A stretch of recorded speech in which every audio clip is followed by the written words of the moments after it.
क्या आपको पता है कि हम कभी डॉक्टर के पास जाते हैं तो डॉक्टर हमें दवाई लिख कर देते हैं, पर उस पर्चे में डॉक्टर की राइटिंग खराब क्यों होती है? हमारे मतलब आपको मत सिखा चल। और क्या आपको पता है कि हमारी धरती पर तो पानी की बारिश होती है, पर एक जगह ऐसी है जहाँ पर लोहे की भी बारिश होती है। अरे कहना क्या चाहते हो? तो तैयार हो जाइए इस वीडियो में ऐसे ही रैंडम फैक्ट्स की बारिश के लिए। हम लोग बारिश किसे कहते हैं? जाहिर सी बात है, पानी जो गिरता है उसे ही हम बारिश कहते हैं। पर अगर आपके सामने लोहे की बारिश होने लगे तो आपको कैसा लगेगा? हमारे ब्रह्मांड में विनस प्लेनेट यानी शुक्र ग्रह है, तो वहाँ पर मेटल यानी लोहे की बारिश होती है। विनस प्लेनेट पे जो टेम्परेचर है सरफेस पे, जैसे धरती का एवरेज टेम्परेचर कितना होता है, तो धरती का एवरेज टेम्परेचर 16 डिग्री के आसपास होता है। पर विनस का जो एवरेज टेम्परेचर होता है वो है 470 डिग्री सेल्सियस के आसपास। 100 डिग्री पर पानी बॉईल होने लगता है। 470 डिग्री सेल्सियस पर पता है विनस पर क्या होता है? इतने टेम्परेचर में मेटल वहाँ पर बॉईल होके इवेपोरेट हो जाता है। पानी को आपने भाप बनते सुना होगा, बट लोहा कभी भाप बन के उड़ सकता है? उड़ सकता है। उसके लिए ऐसे टेम्परेचर की रिक्वायरमेंट होती है, तो वो सरफेस पे पूरा गल जाता है, भाप बन जाता है, फिर भाप बन के ऊपर जाने लगती है। ऊपर जाने पर टेम्परेचर कम रहता है जमीन के मुकाबले, तो वो फिर से ऊपर जाकर मेटल बन जाता है। वेपर जो है वो सॉलिड स्टेट में आ जाता है, फिर लोहा वापस से नीचे गिरता है। तो ऐसे ही लोहे की बारिश की साइकिल चलती है विनस प्लेनेट पे यानी शुक्र ग्रह पे। शुक्र ग्रह को धरती की बहन भी कहा जाता है, और मार्स को भी यही कहा जाता है, क्योंकि ये दोनों धरती के अगल बगल है। इंडिया में और बाकी कंट्रीज में आम आदमी कोई भी दुकान पर जाकर आराम से शराब खरीद सकता है। इसके लिए ऐसा कोई रूल नहीं है। पर क्या आपको पता है, पेंसिल्वेनिया में अगर किसी भी आदमी को शराब खरीदना होती है तो उसे अपनी पत्नी से पहले लिखवा कर लाना पड़ता है, जिसमें पत्नी के सिग्नेचर होना भी बहुत जरूरी है, तभी उसे दुकानदार शराब देगा, नहीं तो उसका यह हाल होगा। गजब बेइज्जती है।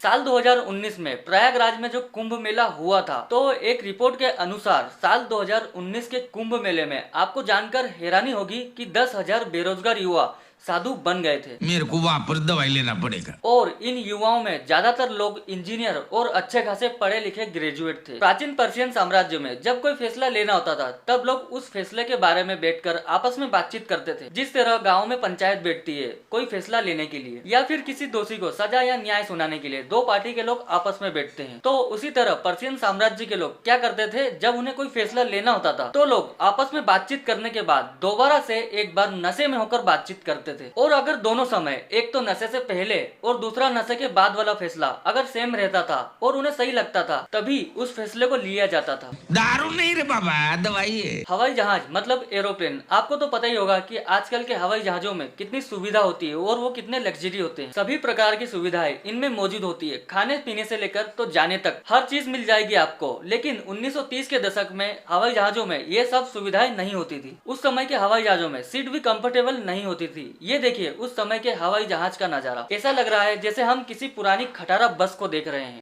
आपके सामने एक बड़ा सा रेड बटन है।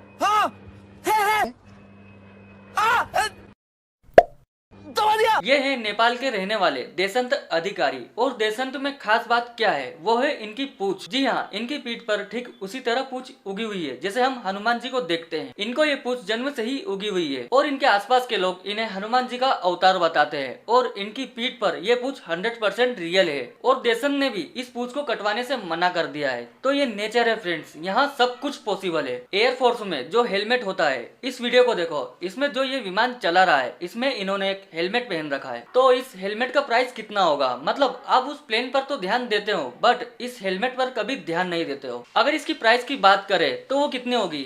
मतलब एक नॉर्मल बाइक के 1000 रुपए वाले हेलमेट से अगर हम कंपेयर करें तो जाहिर सी बात है कि इस विमान का हेलमेट उससे तो ज्यादा दाम का ही होगा। असल में एयरफोर्स के F-35 विमान और ऐसे टाइप के जेट विमानों का जो हेलमेट होता है वो एवरेजली 2.5 करोड़ से भी ऊपर जाता है। मतलब 2.5 करोड़ सिर्फ एक हेलमेट के लिए।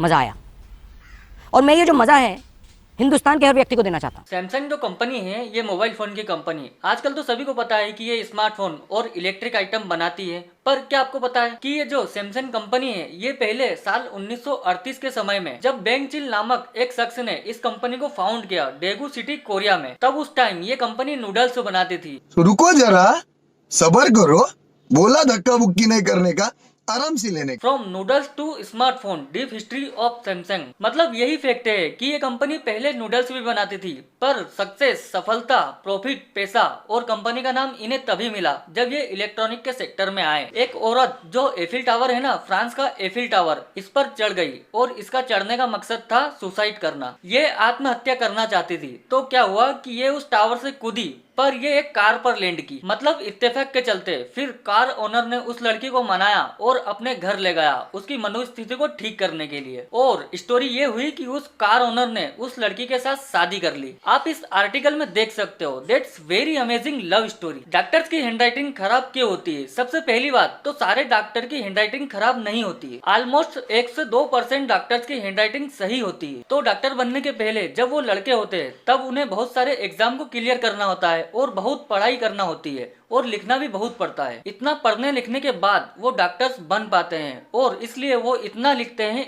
हैं कि उनकी राइटिंग खराब हो जाती है। ये सबसे कॉमन कारण है। और अगर आप कहीं भी सर्च करोगे कि डॉक्टर्स की हैंडराइटिंग खराब क्यों होती है तो हमेशा आपको यही इन्फॉर्मेशन मिलेगी कि उन्हें बहुत पढ़ना लिखना पड़ता है, इसलिए उनकी राइटिंग खराब हो जाती है। ये कारण तो है ही, बाकी इसके साथ साथ और बहुत सारे कारण भी है। दूसरा कारण ये है कि डॉक्टर बनने के बाद का वर्कलोड। डॉक्टर्स को बहुत सारे प्रिस्क्रिप्शन लिखना पड़ते हैं, ये दवाई वो दवाई, और 1 घंटे के अंदर 30 से 40 पेशेंट्स को देखने पड़ते हैं जो उनके क्लिनिक के बाहर वेट कर रहे होते हैं। और उनके ऊपर टाइम का भी बहुत प्रेशर रहता है। और डॉक्टर्स को डॉक्यूमेंट में भी कितनी डिटेल लिखना पड़ती है, बहुत कुछ लिखना पड़ता है। मतलब उनको लिखने का काम बहुत ज्यादा होता है। इसलिए वो किसी भी चीज को लिखने में 5 सेकंड क्यों लगाए, अगर वो उसी चीज को 2 सेकंड में लिख सकते हैं तो इसका मतलब है टाइम को सेव करना। फिर आपके मन में एक क्वेश्चन जरूर आएगा कि जो मेडिकल स्टोर के गाइस होते हैं, अगर आप उनके पास डॉक्टर का लिखा हुआ लेकर जाते हो तो उसे देखकर वो कैसे समझ लेते हैं? बहुत से लोग कहते हैं कि उनका एक्सपीरियंस होता है डॉक्टर्स की हैंडराइटिंग के साथ। बात तो सही है कि वो देखकर आइडिया लगाते हैं कि इस बीमारी की दवाई यही है। अगर आप उसे जाकर बोलोगे कि मुझे खांसी हुई है तो दवाई के नाम में जो पहला लेटर वही होगा जो कि वो बाकी लोगों को भी खांसी की दवाई देते हैं। तो उस दवाई के नाम में जो पहला और आखिरी लेटर है उसी को देखकर वो समझ जाते हैं कि पहला लेटर ये है और आखिरी लेटर ये है और बीमारी ये है तो दवाई भी यही होगी। तो वो गेस करते हैं और यही गेसिंग के चलते, अंदाजा लगाने के चलते आपको पता है कि हर साल 10 लाख से ज्यादा लोग गलत दवाई खाकर मर जाते हैं सिर्फ उनकी हैंडराइटिंग के चलते। मेडिकल काउंसिल ऑफ इंडिया ने एक बार डॉक्टर्स के प्रिस्क्रिप्शन में कैपिटल लेटर से लिखने का ऑर्डर दिया, पर कोई डॉक्टर इस रूल को फॉलो नहीं करता क्योंकि इस लॉ पर कोई पेनल्टी या कोई फाइन नहीं है। पर यह होना चाहिए क्योंकि साल में लाखों लोग मरते हैं तो उन लाखों लोगों की जिंदगी तो सेफ हो जाएगी। तो ये थी डॉक्टर्स के बारे में सबसे अनोखी जानकारी। और डॉक्टर्स की हैंडराइटिंग के बारे में